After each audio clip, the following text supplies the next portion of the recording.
So, why the picture of a galaxy if we're going to be talking about the nature of your existence? Well, if you're of an impatient mind, then you can go right to the very end of this and that question will be answered, but you'll be missing some fun in the middle. The money shot's right at the end, so for impatient people, go there. Anyway, the nature of your existence is not probably what you think it is. It's not so straightforward. So let's talk about two different approaches to the nature of things. The first approach can be called the realist approach, which is you see the world and experience the world exactly as it is. When you look at something and it's blue or it's red, it really is blue or red. Now, you don't need to be Einstein or particularly smart to figure out that already it's well understood that things are not blue or red. That's a quality that our brain gives to things. All we get is a certain wavelength of light, and the brain says, oh, yeah, paint that red or paint it blue. So if something like colour is effectively just a representation of our brain, as is the taste of sweetness or salt.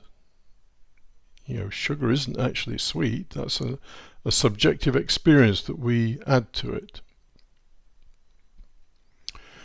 So if those kind of things are essentially constructions that we give to things, then is the realist approach to so-called reality very valid? Well, no, it isn't.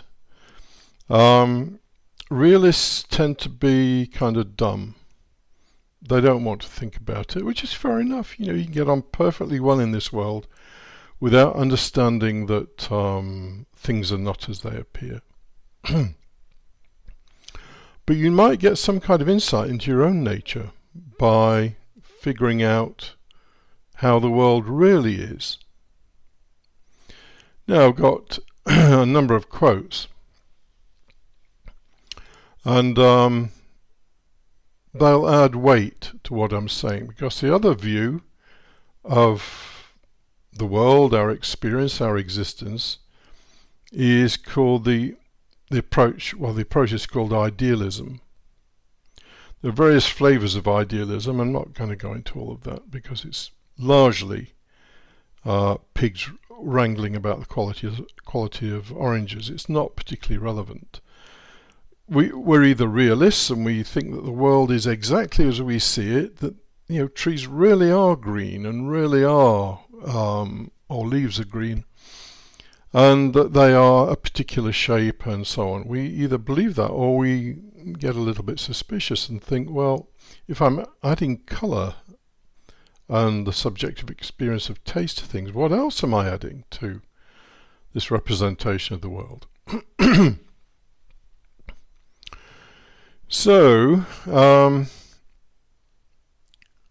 remember, realists, if you're a realist, a kind of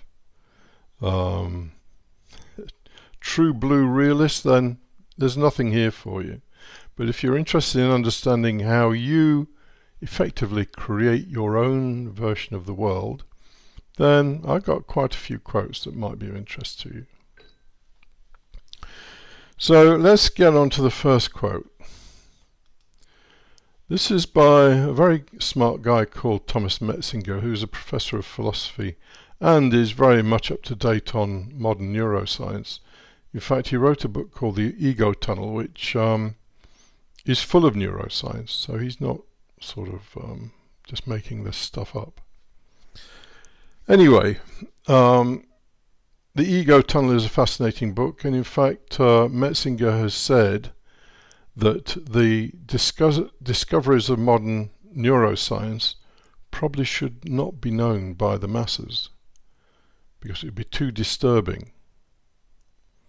in terms of understanding the nature of this existence that we experience.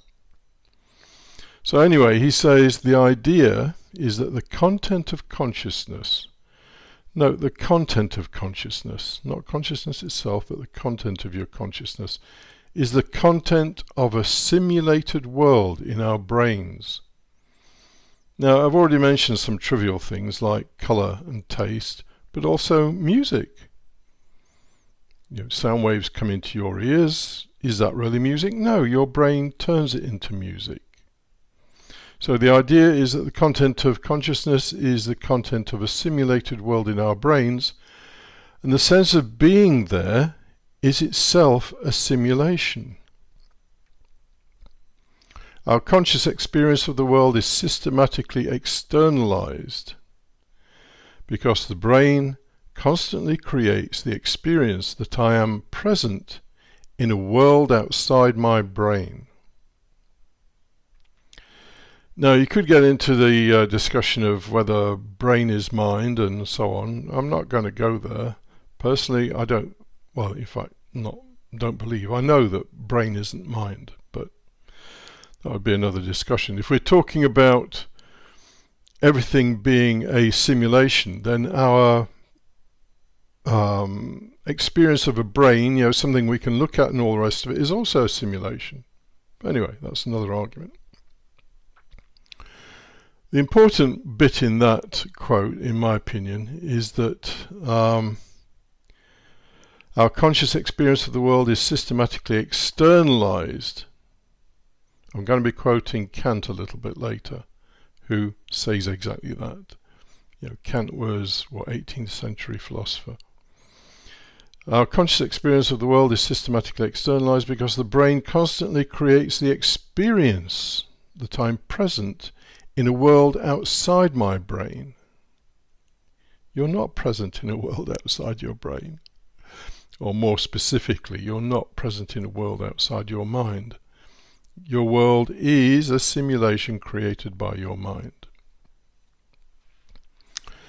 So he's a very high profile, widely respected. He's not some kind of woo-woo freak who's trying to sell some metaphysical nonsense.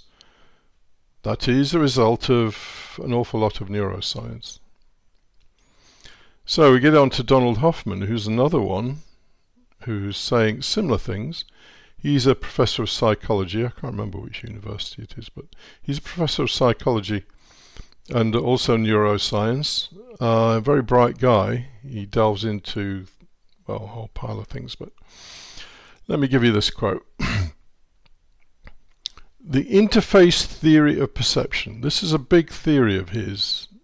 And what the interface theory of perception says is that our brain or our mind creates for us an interface, just like your computer screen is an interface to the guts of your computer. You see an icon on your screen, which might be for an email program. The email program isn't the icon on the screen. So, the interface theory of perception is basically saying that our mind creates for us an interface to the world. It creates our own computer screen, if you like, full of icons. The icons being trees, aeroplanes, cigarette lighters, whatever. So the interface theory of perception claims that evolution shaped our senses to be a user interface tailored to the needs of our species. If you think about that, it's kind of obvious. Our brain has evolved to give us maximum survival potential. It isn't there to figure out philosophical questions, in actual fact.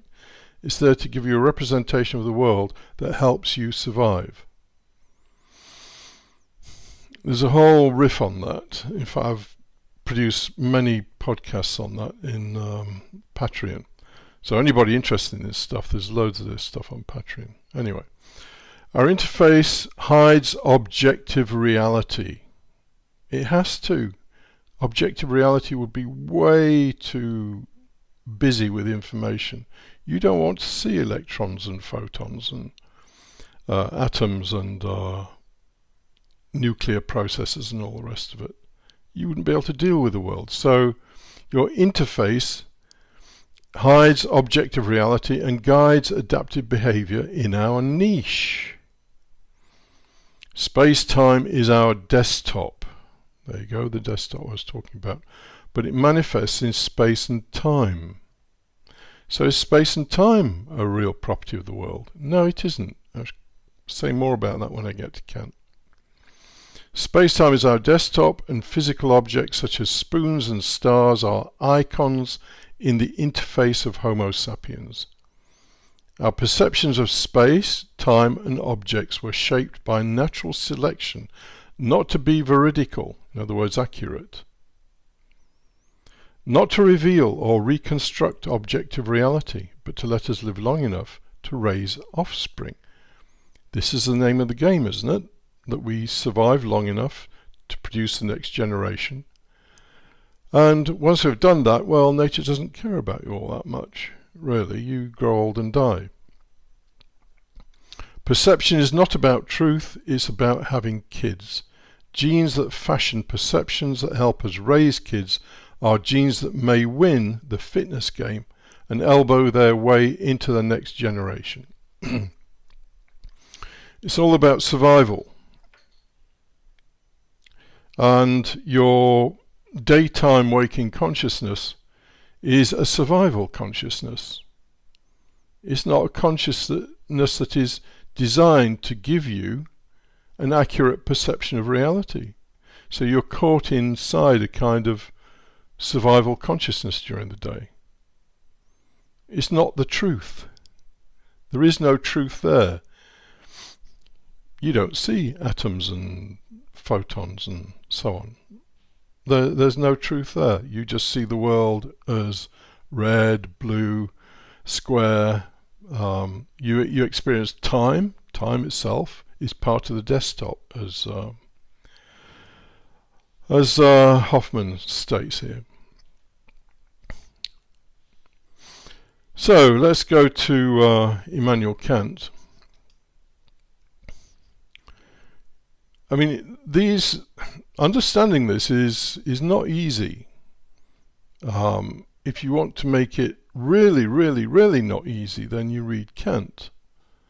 And even the modern writers on these subjects are not easy to understand. Anyway, Kant says, by means of outer sense, so this is a property of our own mind. By means of outer sense, a property of our mind, we represent to ourselves objects as outsiders and all as in space. If you remember the statement from Metzinger, who's still alive, Kant died more or less 1800, I think, or thereabouts. They're saying the same thing. We represent to ourselves objects as outsiders. Are they outsiders? No, they're inside your mind. Where else could they be? And all is in space. And he goes on later to say, if we remove our own subject, that is ourselves, or even only the subjective constitution of the senses in general, then all the constitution, all relations of objects in space and time, indeed space and time themselves would disappear. And as appearances, they cannot exist in themselves, but only in us. So he's saying exactly the same thing as people like Metzinger and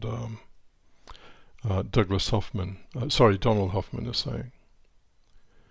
The interesting thing is that people like Metzinger and Hoffman don't really give credit to Kant, but he was the guy who got the whole ball rolling on this, to give it some credibility anyway. So finally, let me quote Schopenhauer, who said the last slide was the money shot. This very real world of ours, with all its suns and galaxies, is nothing. Those are the very final words in the first volume of The World as Will and Representation. This very real world of ours, with all its suns and galaxies, is nothing. Why is it nothing? Because it's a representation inside your mind. It doesn't really exist as you see it. So, what do we do with this? Well, there's just one thing you need to remember, really, out of all of this. If you come to an understanding of this, and you have to come to an understanding of this. You can't just say, oh yeah, it is all a dream. You have to come to an understanding of it, which is different to just taking this on board for a fortnight because it sounds cool or something.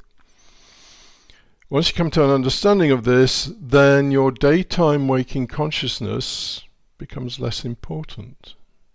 It's just a survival dream. And you become less inclined to believe that you can know the truth. Of course you can't know the truth, because the world you are experiencing is a world that your mind is framing for you, even space and time. In fact, the real world has no time in it. And that raises a whole pile of things, doesn't it? But I'm not going to go into all of that. But just remember, your daytime waking consciousness is a kind of dream. It's a simulation, according to Metzinger. And it serves the purpose of helping you to survive on a day-to-day basis. That's all it's there for. So, relax and float downstream, because you cannot know reality, so you can give up trying.